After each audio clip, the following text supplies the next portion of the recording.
Hello everyone, good morning to all of you. कैसे हो आप सब? तो आज है डे 2 हमारे मास्टरिंग द मॉर्निंग चैलेंज का। इस चैलेंज के दौरान हमें नेक्स्ट 21 डेज़ के लिए 4 AM उठना है। उसके साथ हमारा जो दूसरा टारगेट वो है कि हमें एथिक्स को भी कंप्लीट करना है इस 21 डेज़ के दौरान। लेकिन सुबह सुबह उठने में बहुत मुश्किल होती है, पर कहते हैं ना कि कुछ पाने के लिए कुछ खोना पड़ता है। तो बस उसी बात पर और उसी राह पर चलने वाले हैं हम।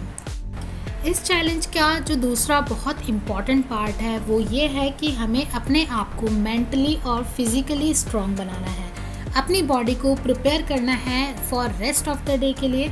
जब आप बीमार होते हो ना तो आप कुछ भी इंजॉय नहीं कर पाते, चाहे वो आपकी पढ़ाई हो, चाहे कोई पार्टी हो, कुछ भी हो, वो आप इंजॉय नहीं कर पाते। तो अगर आप हेल्दी रहेंगे तो आप अपनी जर्नी को बहुत स्मूथ बनाएंगे और आपकी जो प्रोडक्टिविटी होगी वो काफ़ी इन्हांस हो जाएगी। तो इसलिए अपना दूसरा टास्क परफॉर्म करना बिल्कुल भी नहीं भूलूंगी मैं।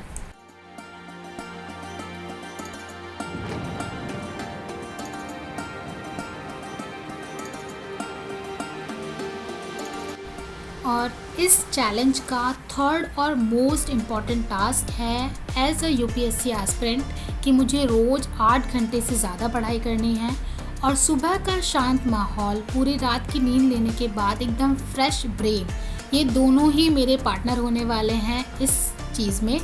और हम शुरुआत करेंगे अपने पहले स्लॉट की। मॉर्निंग की एक्टिविटीज़ करने के बाद जो मेरा पहला स्लॉट है वो है 5 बजे से 8 बजे तक का। और इस स्लॉट में हम पूरी एनर्जी का यूज़ करके ज़्यादा से ज़्यादा प्रोडक्टिविटी, ज़्यादा से ज़्यादा एनर्जी और ज़्यादा से ज़्यादा मैक्सिमम गेन लेने की कोशिश करेंगे। और क्योंकि मैं जो अपना स्लॉट लगाती हूँ वो पोमोडोरो साइकिल में लगाती हूँ, यानी कि मैं 50 मिनट पढ़ाई करती हूँ और 10 मिनट ब्रेक लेती हूँ। तो अपना ये साइकिल कंप्लीट करने के बाद मैं बाहर आ जाती हूँ सुबह सुबह। जो ठंडी हवा चलती है ना उसको महसूस करने के लिए, और जो नींद मुझे थोड़ी थोड़ी आने लगी थी उसे दूर करने के लिए। और ये सब एंजॉय करने के बाद मैं वापस आ जाती हूँ अपनी डेस्क पर, अपनी कर्म भूमि पर, और दोबारा से शुरू कर देती हूँ अपना पहला स्लॉट कंप्लीट करने के लिए। और सेकंड ब्रेक के दौरान मैं देखती हूँ कि कुछ टाइम पहले जो जामुन के बीज डाले थे उसके छोटे छोटे से पौधे आ गए हैं और ये बहुत ही प्यारे लग रहे थे। इन्हें देखकर मुझे बहुत अच्छा फील हो रहा था। और मॉर्निंग के स्लॉट को कंप्लीट करने के बाद अब बहुत सारी एक्टिविटीज़ करनी थी। उनमें से एक बहुत ही इंपॉर्टेंट एक्टिविटी थी ब्रेकफास्ट करना। और आज ब्रेकफास्ट में हमने खाया था पराठा। कुछ और बना पाना पॉसिबल नहीं था, टाइम कंस्ट्रेंट था। मॉर्निंग में बहुत सारी चीज़ें हो जाती हैं करने के लिए, और ये सारी चीज़ें करने के बाद हमें लाइब्रेरी भी टाइम से पहुंचना है क्योंकि हमें 11 बजे वाला स्लॉट टाइम से शुरू करना है। और इसी बीच में हमें अपने दोस्तों से भी मिलना होता है। तो बहुत सारी चीज़ें होती हैं मॉर्निंग में करने के लिए। तो कभी कभी ब्रेकफास्ट में जो लंच में बना होता है वही खा के मैं निकल जाती हूँ। और बहुत गर्मी हो रही है दिल्ली में ना, बहुत बुरा हाल हो रखा है इस टाइम पे ना। बस बाहर निकलना तो एकदम परेशानी वाली बात है। और किसी तरीके से मैं पहुंच जाती हूँ लाइब्रेरी। बहुत शांति थी, बहुत सारा मोटिवेशन था, बहुत सारे लोग बहुत सारी मेहनत करते हैं। तो उन लोगों को देखकर बहुत अच्छा लगता है। नहीं मन कर रहा था ना पढ़ने का तो भी मन करने लगता है। और वहाँ जाकर मैं करती हूँ अपना सेटअप तैयार और फिर शुरू करती हूँ अपना 11 बजे वाला स्लॉट। और शुरुआत करती हूँ मैं एडिटोरियल डिस्कशन के साथ, जिसमें बहुत सारे इंपॉर्टेंट आर्टिकल, जो भी इवेंट्स आजकल चल रहे हैं उनके बारे में थे, उनके बारे में एक डिटेल डिस्कशन थी, उन्हें सुनती हूँ।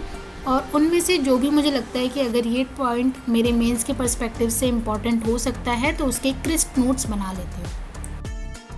एडिटोरियल डिस्कशन के बाद अब बारी थी न्यूज़पेपर पढ़ने की। और न्यूज़पेपर आज मैं पढ़ रही थी हार्ड कॉपी से, जो कि लाइब्रेरी में ही आता है। आजकल न्यूज़पेपर में कुछ ही इंपॉर्टेंट न्यूज़ आ रही है, और उनमें से सबसे इम्पॉर्टेंट न्यूज़ जिसे पढ़ने में के लिए मैं रोज़ बहुत एक्साइटेड होती हूँ कि चंद्रयान 3 के बारे में क्या अपडेट चल रही है, क्योंकि वो 23 अगस्त को लैंड होने वाला है मून पे। और मैं रोज़ सिर्फ यही प्रे करती हूँ, भगवान जी प्लीज़ उसे ना आराम से सॉफ्ट लैंडिंग करा देना।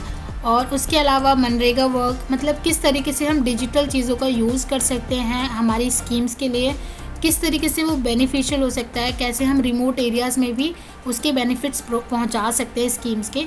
तो ये सारी चीज़ें हमने पढ़ी थी। और उसके बाद हमने दिया था टेस्ट। ये टेस्ट जो था वो इकोनॉमिक्स का था। हम NCERT 10th की NCERT का हम टेस्ट दे रहे थे। तो अच्छे से देते हैं टेस्ट, फिर देखेंगे कि हमारे क्या क्या वीक पोर्शन है, अच्छे से उसका एवेल्यूएशन करेंगे। मॉक टेस्ट देना और उनको अच्छे से इवैल्यूएट करने के बाद अपनी कमियों पे काम करना बहुत ही ज़्यादा इम्पॉर्टेंट पिलर है इस तैयारी का, जिसके बिना एग्ज़ाम को निकाल पाना थोड़ा मुश्किल है।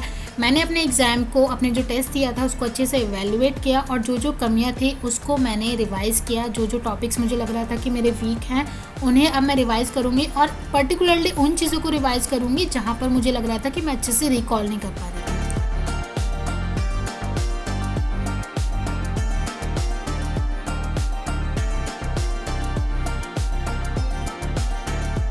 और इतनी सारी मेहनत करने के बाद अपने दूसरे स्लॉट में मेरे पेट में चूहे कूदने लग जाते हैं और मेरे कदम निकल पड़ते हैं इस भीड़ में वो कोना ढूंढने जहाँ पर मैं बैठकर अपना लंच आराम से एंजॉय कर सकूँ। और थोड़ी सी मेहनत के बाद मुझे वो जगह मिल जाती है जहाँ बैठकर मैं शांति से अपना खाना एंजॉय कर सकती थी। और वापस जाते टाइम मैं देखती हूँ कि मुखर्जी नगर की गलियाँ आज कितनी खाली क्यों हैं। शायद गर्मी की वजह से होंगी, क्योंकि दिल्ली में बहुत गर्मी पड़ रही थी।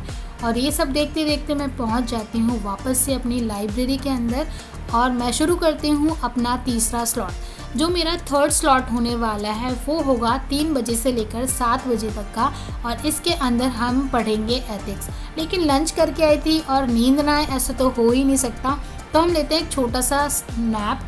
लेकिन लाइब्रेरी के अंदर ना मुझे नींद नहीं आती, मतलब बिल्कुल भी कंफर्टेबल फील नहीं करती, तो मैं थोड़ी देर ऐसी हेड डाउन करके लेट जाती हूँ और वापस उठकर फिर शुरू करती हूँ एथिक्स को पढ़ना। एथिक्स के लिए जो मैं रिसोर्स यूज़ कर रही हूँ वो है ओनली एज की ना, अभी एक रिसेंटली एक वीडियो अपलोड हुई है यूट्यूब पे जो कि फ्री ऑफ कॉस्ट है। 33 घंटे की वो वीडियो है, काफ़ी अच्छी है, बहुत ही अच्छे से एक्सप्लेन किया है। जो भी पहली बार एथिक्स पढ़ता है उसके लिए वो एथिक्स समझना आसान कर देती है।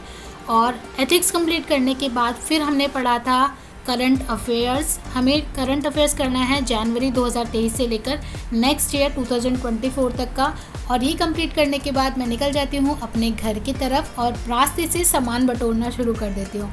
थकी हारी मैं घर पहुँच जाती हूँ, बहुत मेहनत करके आई थी। और आज हमारे जो लैंडलॉर्ड थे उनके यहाँ पर थी पार्टी, तो हमें इतना टेस्टी सा खाना खाने को मिला। उसके बाद मैंने की वीडियो एडिट। तो ये था मेरा आज का पूरा दिन जो काफ़ी प्रोडक्टिव रहा। आपसे मिलूँगी मैं कल, तब तक के लिए बाय।